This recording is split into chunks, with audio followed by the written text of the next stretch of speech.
Okay, well, hi everyone. Thank you very much for watching or listening. Liam Hartery back with you today with another episode of Presenting Champions. And today I'm joined by Lights Out, the champ, the 135 champion, Scrapyard boxing champion for Street Beefs, competed for other promotions as well, had a lot of fights. I've seen a record 32-7. We'll check if there's any more fights than that shortly. This man is doing big things. As I say, already a champion on the up and up, and he's involved in some great things as well. A lot of people will know about Street Beefs for their amazing initiative, Guns Down and Gloves Up, which is something I feel very strongly about, the meaning behind this organization. But as I've said, Lights Out is not defined solely by Street Beefs. He's been around as well. And I will say that what this man has already accomplished is amazing, but there's a lot more yet to come. So we'll be talking about the past, present, the future. We'll be talking about the mindset that it takes to reach a high level in boxing, one of the toughest sports in the world. So, Champ, thank you so much for coming on here. Your morning, my evening. It's great to connect, man. Thank you. Thank you for having me. Thank you for having me. I really appreciate it. No worries, no worries. I mean, like I've said before, I've had a few street beef fighters on here. I interview people from every type of combat sport, but you're doing some special things in the sport of boxing. So we'll talk about everything, but I'm just gonna go back in time for just a moment and just talk about where you come from originally. I know you're in Tennessee now, but you come from a different part of the states, and I'd like to focus on what inspired you to get into boxing going way back in the very beginning, please. Okay. So yeah, I'm in Tennessee right now. I'm in Shelbyville, Tennessee. I'm originally from Lakewood, Washington. Um, and really, the reason why I started boxing was really about my family. When I first went into street beefs, I didn't really think I was gonna really get into it. I didn't think that was gonna be my route to take. I first got there, I was like, oh, I'm gonna do one or two matches, see how it goes. I lost my first two. I was kind of sad about it, but they were both MMA. It was something that I really haven't really went deep into. So when I first lost those, I was like, okay. But I noticed that my hands were okay. My hands were fine. So I was like, okay, well, I want to transition into boxing, see how that goes. So I transitioned into boxing, and when I transitioned into boxing, I started I started doing good. I got a few wins, and then I ended up 4-2. When I was 4-2, I went against another dude. I ended up losing against him. That made me 4-3. And then after I went once I was 4-3, I was like, you know what, this it's a different battle now. I gotta fight with myself, and I gotta make sure that I'm the best that I can be, because I'm noticing that I'm losing now. I might only have 3 losses, but to me, that was big. Because I wanted to try to be undefeated going in there. So to already have 3 losses, I was like, well, already pretty much ruined the plan that I had to go undefeated. So I was like, well, if I'm not going to go undefeated, then I'm going to be at least one of the best that they have ever had, or at least try to be the best that they have. Because I know that there's some people who's been undefeated in Street Beef Scrapyard, but then they lose being undefeated. So I know that if as long as I keep on going and I keep my head where I want it to in Street Beefs, that I'm going to get to where I want to in Street Beefs, which is I want my record to at least be a 45 to 50 fights in the scrapyard, so that I can have a record that nobody's going to touch for a while. I'm a very dedicated person. When I set my mind to do something, I'll do it. Like when I wanted to break my dad's records in football, because he played football and so did I. I kind of just wanted to break his records, be better than him, and break every record he had, and just be better than him in every single way, shape, or form. And when I did that, I was like, I've always been about doing what I want to do, and if I want to do something, it's going to get done. So when I said that I'm going to be one of the best in the scrapyard, I wasn't just saying that. It was me knowing that I'm going to do that. That's something that's going to happen. And once I was 4-2. I went against somebody for the title. I won the title, and then I lost my title, which made me 4-3. And after I lost my title, I was just like, at this point, I'm just gonna keep on fighting.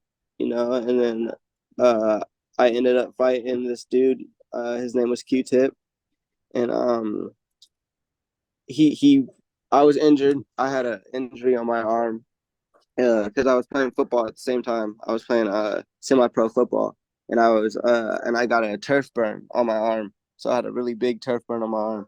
So I was fighting him with a turf burn, and he was 6'3", and I'm only 5'8", so I'm not really that tall, and he was tall, and yeah, he beat me.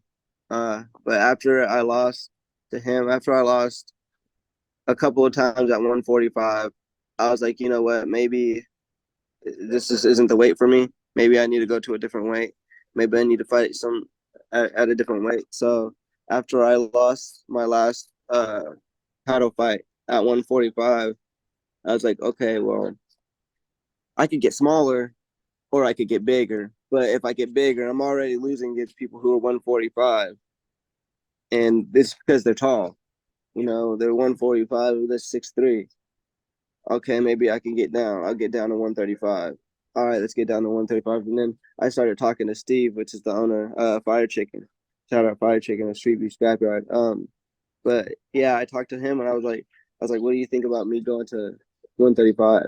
And he's like, honestly, yeah, that'd be a good weight for you. He's like, because there's not a lot of people that can really touch you at that weight. Like, you know, at 135, you know, because me walking around, I walk around 155, 145. So when I get to 135, it's like I'm bigger than all the people at 135. So when I fight you, I might not be taller than you, but I'm bigger than you. And muscle wise, I'm bigger than you. My arms are bigger. I'm just bigger. So you're gonna have to. I have more strength because the biggest that I've ever been was 165, and I lost all that weight to get to 135 and then 145. So I've had some weight on me. So when I lose it to 135, carrying 165 and doing all my push-ups at 165, it still does a lot for for when you're smaller, because when you're smaller now you have bigger arms because it takes a lot more effort to lift 165 than it does to lift 135. You know what I'm saying? So, like I said, Yeah. at the end of into street beefs, it was just about proving myself as one of the best, and just honestly admiring and soaking in everybody who hated on me. It was my biggest drive because everybody wants to hate on me, but a lot of people who hate on me don't want to get in the ring, and I'm not even a pro yet, so who wants to fight me, they can. I'm not scared of nobody. I'll do whatever I have to do to retain my titles. So whenever I tell all these people, you can face me if you want to. We can get in the ring. You sign your life on that little paper right there. None of them want to do it. So at the end of the day, you just got to keep on moving forward. Take all the hate that you can, because at the end of the day, the people that hate you, low key, are your fans, and they want nothing but the best for you. They just don't want to admit it. Absolutely. Spoken like a true champ there, my man. That's a good philosophy, good outlook on that type of thing. I want to talk about the championship and, becoming champion, because a lot of people will see the fights, and we'll talk about that as well. We'll talk about your fame, your recognition, but from a different perspective, when you actually become a champion. I mean, I saw a photo on Facebook or somewhere where you're like kneeling down with the belt, and it looks like a very emotional moment. What goes through your mind when you realize, you've won something as high up as that, and you've reached, I'm not going to say the top of the mountain, because as you say, there's more things yet to come, but to this point, you've reached a good level. What goes through your mind in a moment like that when you realize you are a champion, if that makes sense? Well, when I won at 145, it was crazy, because when you first won a championship, you're like, okay, this is everything that like you can dream of, and it might not be at the top, like you said, at the very top, but it's a championship all the same, and I look at myself, because I thought of myself on team and team building and a team effort, which boxing, people want to say is just you and that other person in that ring, but that's just not the case. You have your coach, you have your corner, you have people, that's your team, and you guys support each other. So when when when I when I played football, from like winning a championship in football is so much more different than winning something in boxing, because it's like at that moment, yeah, when you're in the ring, it's you and that other person. So when you win that, it's so much more like it makes you feel way more better because nobody else helped you to get to that point. Like in football, people help you with blocking. People saying, and the defense helps you by putting up stops. But in boxing, it's about what you do, and if you don't do it right, then you ain't gonna be that champion. And I live my life about like every day about trying to be the champion that I want to be. And I know a lot of boxers want to be the champion that they want other people to see, but I want to be the champion that I want to be. I like the fighters who have their own outlook on life and don't be afraid to admit what they do. Like I liked how Ryan Garcia was like, yeah, I smoke weed, I drink, and what, so like at the end of the day, that's how I am. You know what I'm saying? I do all this shit and what? You know what I'm saying? I smoke weed, but it's legal in Washington State, and you know what I'm saying? I don't really drink like that because I'm not a drinker, but if I wanted to, I could. But at the end of the day, I like to when you win that championship, it's so satisfying, And the one where I was kneeling down, that was at 135, And the reason why that one hit even bigger and better is because I fought somebody who was really good, and at that point, because I already in my last fight at 145, I wasn't really that experienced. I didn't have that much experience. So at 135, when I had all the fights that I had more experience. So I was like, okay, I'm gonna do better. In this fight, I'm gonna do better. And I did do better, and it just hit a lot different to have my mom, my sister, and everybody there to see me win that championship, and to have my corner man JB, and to have just everybody there. Everybody who you know when I go back and watch that fight, everybody who just cheers my name, and just to hear the support, because I didn't really growing up, I didn't really grow up with a lot of support, So having that support from a lot of people is it makes you feel a lot, like you have a family, like street beefs to the family.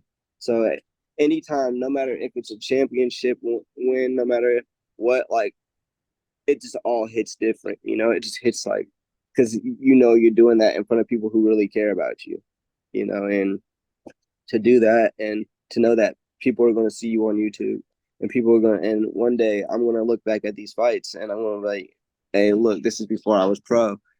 And then look back, and then now I'm a $1 million, $1 billion man sitting down in a chair, telling people, how I did it. So at the end of the day, winning that championship was just so crazy. It was because it was just like a dream come true. Like it just didn't feel real at that moment, if that makes sense. It didn't feel real. Like every time I would win like championships in football, it felt more real than it did when I won like you know the title. And when I won my Heart in the Fight trophy, that one was crazy. But we'll get into that.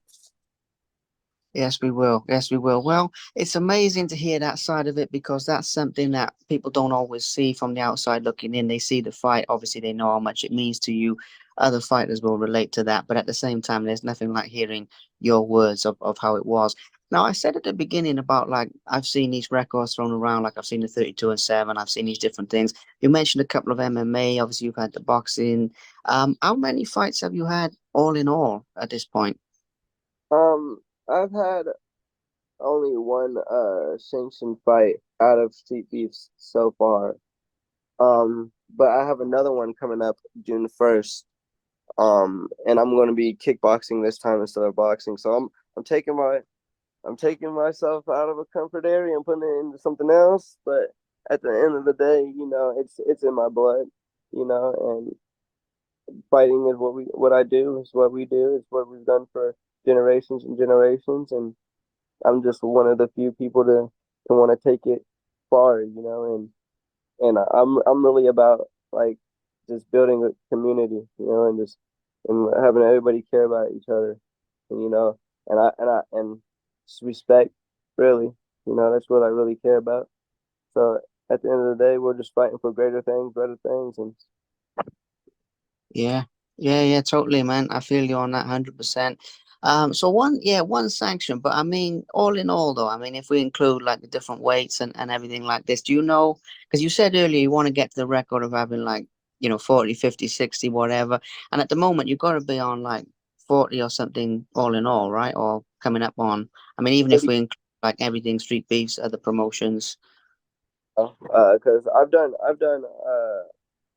I'm 32-7 in street beefs, and I've done one fight outside of Yeah. street beef Shark Tank. Um, and then this other one that I have coming up, that would be my second one that I have, my second amateur fight, my Section 60 fight. I haven't done amateurs yet. Um, Really, all my experience is off the street beefs. Like I've learned everything from people from street beefs. It's based off street beef for right now. But like I said, I'm branching out. I'm doing Shark Tank for right now. I got that going in June. We're waiting for that matchup. I'm going to be doing kickboxing, and then we're going to see what we have from there. Get more amateurs and try to become more than 50 or something in street beefs. But I want to have at least 80 amateur fights, and I don't care about fighting 3, 4, 5 times a day. I will, if I'm still in a good condition, I'll fight 3, 4, 5 times a day. Just give me time to breathe and catch my breath, and I'll go back up in there. So I fought at street beefs 3 times, and I fought people bigger than me, smaller than me, and that's just the name of the game. I fought somebody 220 pounds, just whoever they have for me, whoever I feel like I want to fight. Is how it goes. Yeah. Well, to be the best, you got to fight the best, and it's an amazing mentality to have. I'll talk more about that in a minute. I don't want to forget about the football side of things because those are impressive achievements as well. So just to give that a quick mention, can you share with us like some of your proudest moments from that side of things, some of your favorite moments, and a little bit about like what position you play and a few different things because like I was saying earlier, boxing being one of the toughest sports in the world, MMA being one of the toughest sports in the world, football being one of the toughest sports in the world. So that's three right there. Obviously, kickboxing coming up. So you obviously like these different challenges and everything. But just to give the football the mention that it deserves, can you tell us a little bit about some of your favorite moments there, please, champ? Yeah. I played running back. Uh, uh, I was I was good back in my high school. Um, I got I had scholarships that kind of messed up. I wish I would have went through with. I didn't really graduate, which was a problem. Um, Back when I was young, I didn't really know how to listen. That was the problem I had. I didn't really know how to listen. I didn't follow rules. Instructions were nothing to me. I didn't care about what you said. Like I wasn't really good at following directions. I wasn't really good at listening. In high school, I didn't really care about high school. I didn't really care about anything because I always would look at like, okay, my grandpa, he didn't graduate high school. He dropped out when he was in 10th grade, but he owned his own business at the age of 25. So if he can do that, why the fuck do I gotta go to school? I just think of things like that, or like, you know, Albert Einstein didn't graduate, but why was he the smartest man in the world? And I used to think of things like that, but also back in the day, I was supposed to have a kid. So when I was having that child, or was supposed to have that child, I was working, because I was getting stuff for that child because I believed that that child was mine. So I was getting stuff for the child, and I was making sure that she was taken care of because I wanted to make sure that she was okay. And I dropped out. So after I dropped out, all my scholarships went away, all my football, everything went away. But if I could say my most proud moment of any time would probably be every single time that I held that trophy up for winning state every time. It was probably like one of the biggest moments for me, just to be with my coach and to be with my team and to know that each other has each other's backs, and we would always talk to each other on the sidelines about what to improve, or what to slow down on, or what to speed up on, or how our blockers should be blocking, or how our defense should be doing. And we would all hold ourselves accountable for the things that we did. If we didn't do a certain tackle right, we would admit to ourselves, okay, we didn't do what we were supposed to do. Or if I didn't run the route I was supposed to run, if I was a wide receiver, okay, I didn't do the route I was supposed to do. Like we would take accountability of the things that we didn't accomplish, and the things that we didn't do, and the things that we set out to do that we didn't do. So every time, you have some of these players that will blame your team for what happened, and they blame the defense, they blame the offense. But he'll be like, nah, see, I did like 7 plays this game right now that we're playing right now, and I'm telling you that every single 7 that I did, I shouldn't have done. And he'll take accountability of that. Or if I didn't run through the line because I'm a running back, but I didn't run through the line right, and I just got stopped, it depends on what I did. If it was my fault, then I'd be like, okay, that was on me. I didn't do what I was supposed to. Or if I was getting past the ball because I still had to get past the ball because I'm a running back, and if I didn't catch it, all right, that was me. You know what I'm saying? I'm gonna take accountability of that. Whatever I didn't do, if I didn't catch it, if I didn't make the play, that was me. But my most inspirational moment is holding up that trophy every time, and running through the line, and the scholarships that I had made me that when I first got my first scholarship, that was probably like my most at that moment my most inspirational moment, because I was like I've never, and I was like, damn. But then after that, it's like after you realize, as you get older, like I could have been that, or I could have did that. It was a problem, because then you start to just like you just started just like, why didn't I do that? Like, why didn't I? I could have did this, I could have did that, but at the end of the day, I didn't do it. You know what I'm saying? I didn't go through with it. So at the end of the day, boxing is what it is, and that's where I'm at right now, and that's really all I can say. Because at the end of the day, when people say, how do you get your good footwork? How does your footwork so clean? Or how do you move your feet so fast? Well, I was a running back for years. So being a running back, moving your feet, that's just natural to me. It's natural to us. So you just use it in boxing. And to be honest with you, you're using your hands, your hips, you know what I'm saying? Same thing that you're using in football to juke people, using your feet, your hands, your hips, stiff arm somebody. So at the end of the day, it's like it's almost the same thing, but at the same time, it's not, because there's people who are really built for this in that sport. You know what I'm saying? So, there's similarities. You can pick out similarities to it. And footwork is one of them. And getting hit is one of them. Because I can tell you, I've been hit harder in football than I have in boxing ever in my life.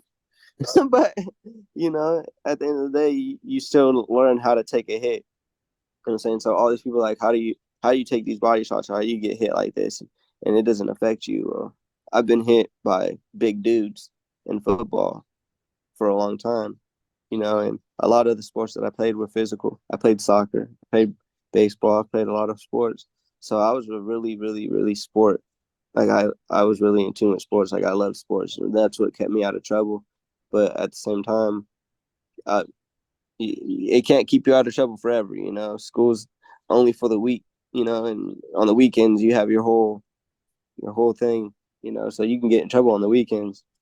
So it didn't always keep me out of trouble, but for the most part on the weekdays, it did. Yeah, yeah. Well, I'm glad we got into that, man, because there's a couple of different things there. First of all, how those two sports complement each other, and the lessons you learn from one that connect with the other and everything. I'm glad we got into that because I was going to ask you about that anyway. And the decisions you made right, the decisions you made maybe not so right, they all made you who you are today. And also, other people out there listening to this, they can learn from that. So obviously, I want to talk to you about your future plans as well, because you got this kickboxing fight coming up. You got other things, other amateur fights. You got the Shark Tank. You mentioned that you're still playing the semi-pro football as well. So I guess that's going to be side by side with the fighting and everything. But basically, I'd like to talk about this. I don't mind how far we go in the future. I mean, it's up to you. But basically, your dreams, your plans, your goals, and how far you want to take this thing, man. Because I'm getting the feeling you want to take it a long way. So let's hear a little bit about your dreams and goals from here, please. Okay. Yeah, my future goals is just really about making sure my family's okay. You know what I'm saying? My mom, she's been through a lot, and has dealt with a lot of things, and to deal with that and to overcome that and go through so much, as a person, to me, I look up to that, and I want my mom to have a better life than she has, and, you know, to me, it feels like it's my responsibility to make sure that my family is straight. I'm the man. I'm the only man that my mom has in her life. She don't have a husband. She doesn't have a boyfriend. So I'm like the only person that she has that can protect her whenever she needs protecting or anything. So and my sister, I feel like it's still my duty to protect my sister because my sister, that's my baby sister. So that's even a bigger part. And then I have a niece, that I gotta look forward to taking care of too. And I want my whole family to be taken care of off of me. I want to make sure that my whole family is okay and that my whole family has everything that they've ever wanted because we never grew up with that. And to actually have that would be crazy because I see a lot of people that just have money and spend all this money on all this expensive stuff. And to be honest with you, you give me a Honda Civic. Just give me a Honda Civic. I promise you, whatever year it is, the newest year of that year, just give me a Honda Civic. Give me a little house, and I'll be fine. I don't need no big ass mansion. I don't need none of these Ferraris, Lamborghinis. I don't wear jewelry. I don't need all that. It would be cool to have a little bit of earrings, one necklace, a watch. I don't need 6 necklaces, 2 watches, 4 earrings in one ear. Like it just to me, it's all materialistic. So it doesn't to me it doesn't really matter about having all that all of the money and all of and all of the jewelry, but I really just want to make sure that my family's straight. And when I get when I become a pro boxer, I want to go up to people and to a bus stop, and I want to be like, you have a license? And then they're like, yeah, I have a license. All right, let's go get you a brand new car. Like a mother with a family. You know what I'm saying? Because I know how it feels to be on that bus. With 2 kids, 3 kids, whatever, how many ever kids you have, and you got to take that bus with all of them. And if we're talking about babies, then that's even harder. And I know how that is because my mom had me and my sister, and it was hard for her to, get on the bus, do all this, do all that. You know what I'm saying? So I know how that struggle is to not have a vehicle and need one, but not have the money for it, or not have the expenses for it. I want to help my community. I want to help not just my community, but other communities. I don't see why, you have these celebrities. We could talk about Hawaii just not too long ago. You had who was it? The Rock and Oprah over here begging for money, but Oprah, aren't you a billionaire? Like you can't give these people money. You begging other people for money, but you can't help and you're a billion. That just doesn't make sense. And you know what I'm saying? Or you know what I'm saying? Elon Musk, you got all this money, all these billions. You know what I'm saying? You can give a billion to each person and be good. You ain't doing it though. Like none of these people do that. You know what I'm saying? None of these people help their communities. None of these people help nobody. And they just think about themselves. And they just be like, okay, as long as I'm good and my family good, then we're good. No, like if you're good like that, if you have enough money to where you can give your whole country $1 billion and still be good, having like 4 or 5 billion, 6, 7 billion dollars, and you can give those billions away, then why not do it? No, you're stingy, you're selfish, you just don't want to do it. And that's the problem. And then people want to be like, why is this society fucked? Because all of the rich people are rude as hell and don't want to help their community, don't want to help people out. But then the same person that owns that Walmart, the same person that owns that Fred Meyer, that same billionaire is mad when you steal a $2 fucking snack, when you steal $5 snacks, but you're a billionaire, bro. That money, bro, you literally spent 50 cents on that whole box of candy. And you're mad that I stole it because you want to charge $2. Be realistic here. Like it's just shit like that. Like if I'm a billionaire and I got, you know what I'm saying, and I got like what back when I used to work at a grocery store, sometimes we'd see people stealing food for like the kids and shit. And my mom would be like, you know what, you don't even gotta do all that. I'll pay for it for you. And we'd all chip in. Yeah, You know, man. we didn't have much money, but we would all chip in. Yeah. And to be honest, after I'm done boxing, because I know I can't box forever. And yeah, I might want to train, but to be honest with you, I want to be a homicide detective. And I want to help my community in different ways, not just boxing, but I want to help my community in different ways. And being a homicide detective to me would be a great job. I know I could still run. I've been a boxer, so obviously I can run.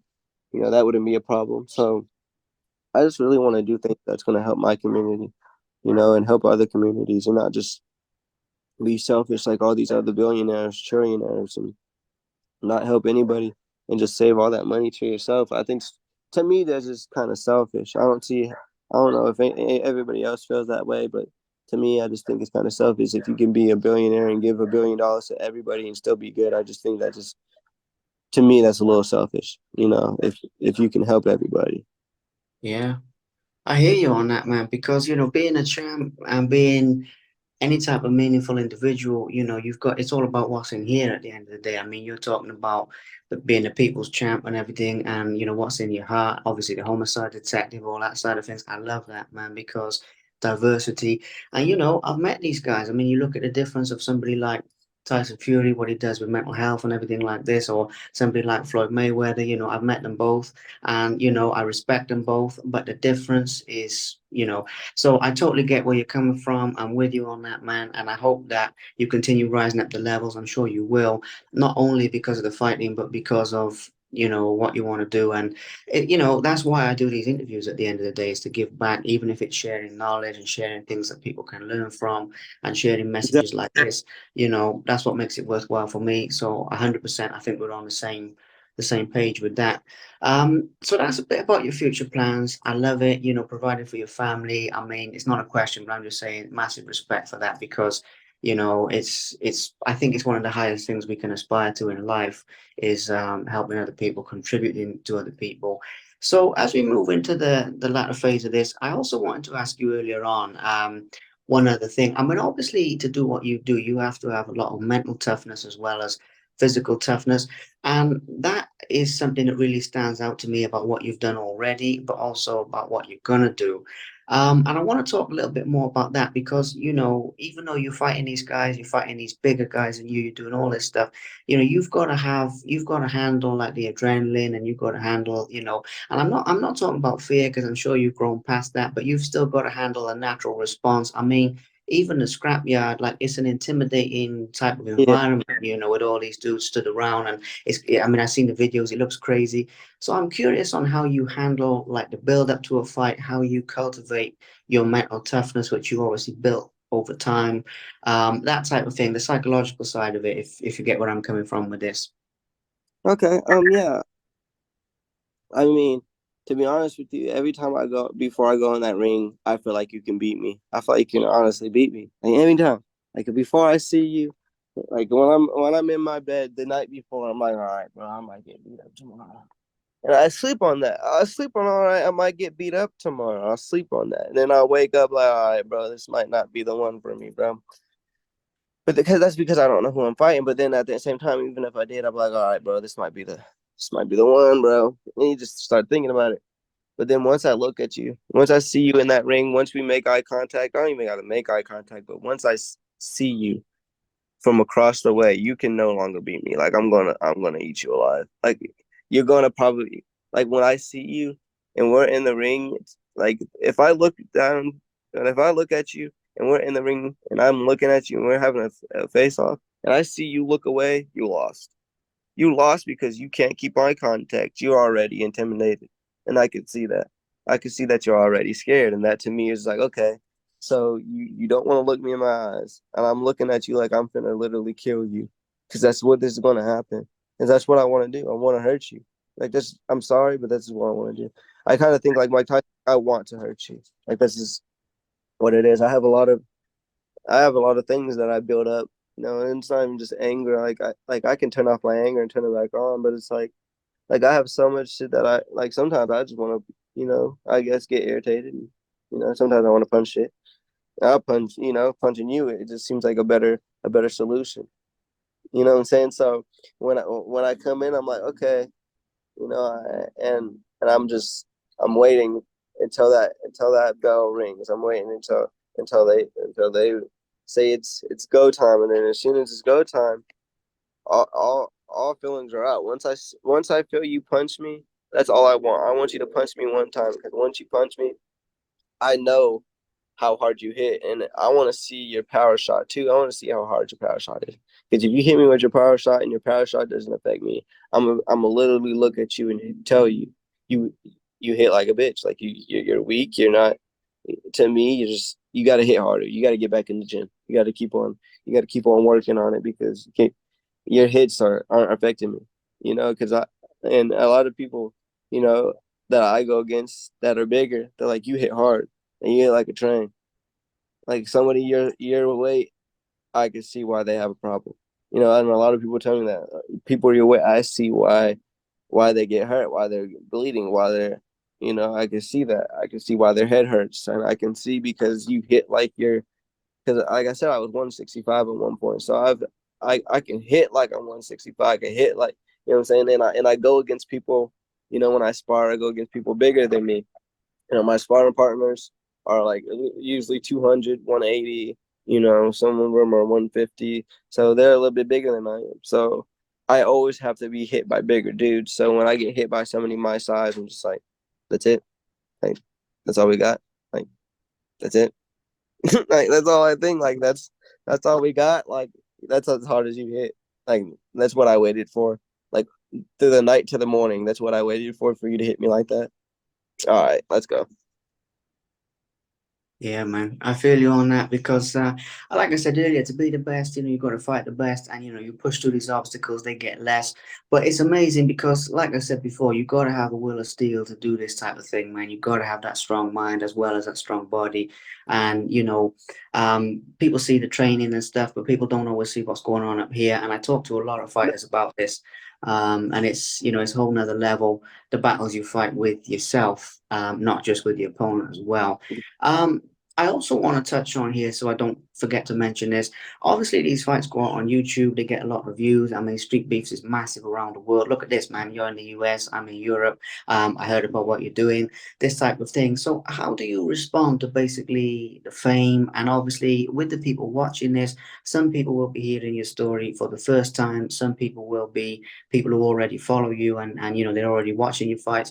And I'd like to share a little bit about not only how you respond to like basically being famous and everything, but also, what your fans mean to you and what the supporters mean to you, and a few things like that as well for any of them watching this basically. Um, my fans are like my biggest thing. Like I love my fans, and I love for whoever supports me. And I meet a couple of people from my state. I meet a couple of people from other states. I meet a couple of people from, like you said, you're from Europe. So I meet a lot of people who, are my fans, and I appreciate every single one of them. Um, but like I know a lot of people they look up to fighters for a certain period of time until they do something that is, quite not what they want. But like I'm that kind of fighter. Like I'm gonna tell everybody, all my fans, because all my fans already know this. Like people, because my dad one time he see me, I was vaping on a podcast. And he was like, "Don't do that. You're not setting a good influence for people." But I told my father, I was like, I never said I was a good influence. Like that's not what I set out to be. Like I didn't set out to be a good influence. Like influences, you know. But I want people to live their own life. Like if that's a bad influence, then I guess. You know what I'm saying? Like I know kids watch me, but at the end of the day, if they if a lot of people, if they have a problem with what somebody is doing, they would turn it off. Like if they have a problem with me vaping on a podcast, they would turn it off. Or they wouldn't let their kid watch that. And it's not like I'm doing anything bad. I'm hitting a vape. So like to all my fans, I love and I love them, and I love that they support me, and I can't wait to meet more of them, and I can't wait for them to meet me. And we're just gonna keep on rocking it and living our life the way that we want to live it and be our own person. And there's gonna be people like I tell everybody, because people always ask me like, how do you deal with the hate? Because I see a lot of hate on YouTube, and the way I deal with that is I just laugh at you. I'm like, okay, but then they have you achieved what I've achieved? No, you haven't.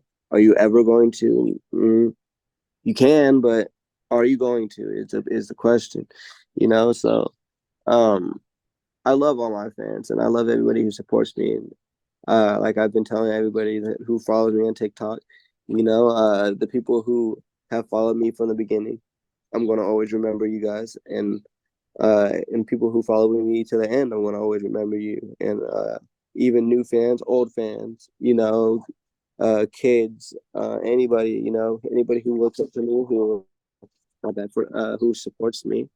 I appreciate that, and I can't wait to meet everybody, meet all my fans, and to just you know interact with them, and to be able to do things with my fans. I want to surprise some of my fans. When I get big, and I want to take them to like Disney World and them and the family, and let's go travel, and I'll pay for everything, and just so you could see how it is to be around lights out if you're my fan, just to see how it's like to be around me.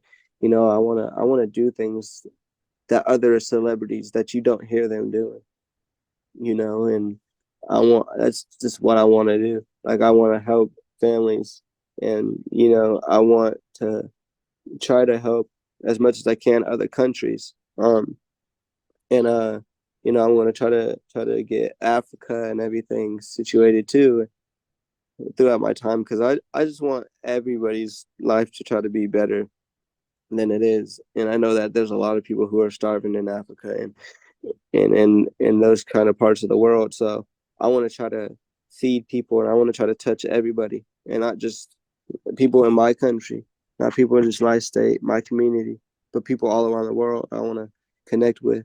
And I want to let everybody know that, you know, yeah, you could be going through a hard time, but it's the perseverance, and try to push through it as much as you can, because you never know how bright the end of that tunnel is going to be. It could look dim. It could look like you're never going to get out of that tunnel, but you don't know how bright it's going to be if you end it, or if you don't see how far it can be, or see how far you could take yourself.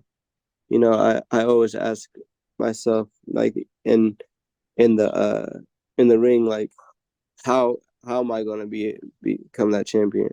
What am I going to do if I want that? You know, and that's just what it is. If you say that I want that, that's what I'm going to get. That's what I set out to get. That's what's going to happen. I'm going to get that title. And to be the first person at 145 to become a title champion, and to have some people fighting before me for like 3-4 months, and I'm the first person to get the title shot and win it, is crazy. And to be at 135 and to have the champion, I think of the first 135-pound champion too. So to have those two, I just I can't wait to meet all my fans, and to shake their hands and give them hugs and whatever. Amazing, man. I love it. I absolutely love, obviously, all the fights and what you've achieved, but the message, that you're putting out there and what you want to do with all this. I love it. Absolutely.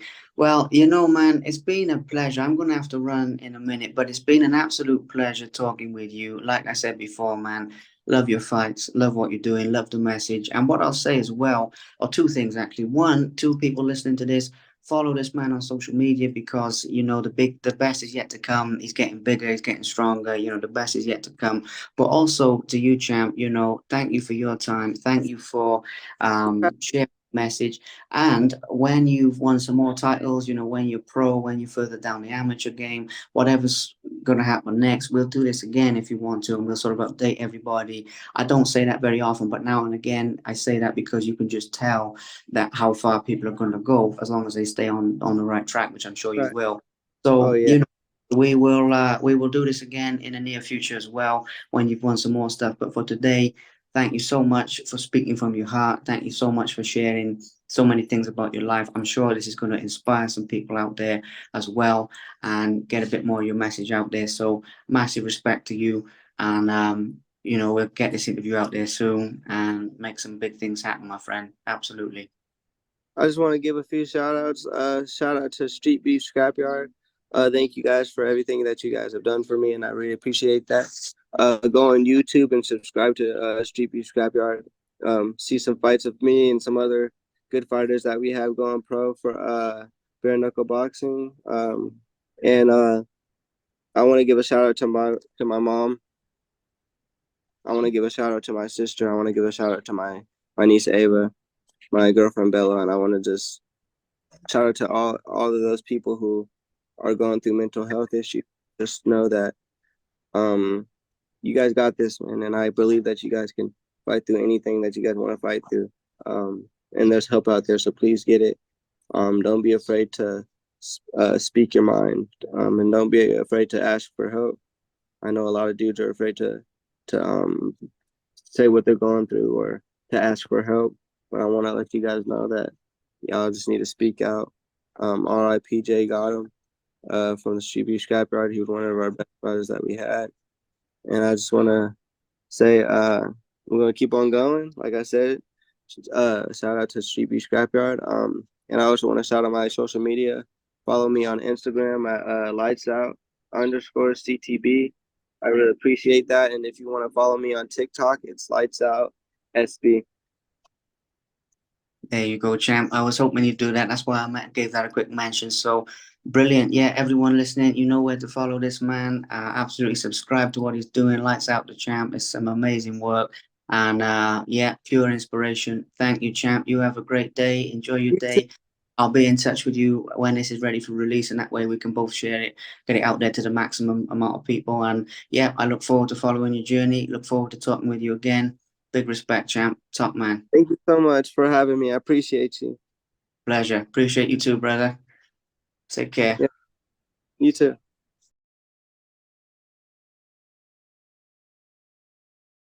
Thank you very much for watching. Please subscribe to the Simply Inspired YouTube channel, and there'll be more videos coming soon.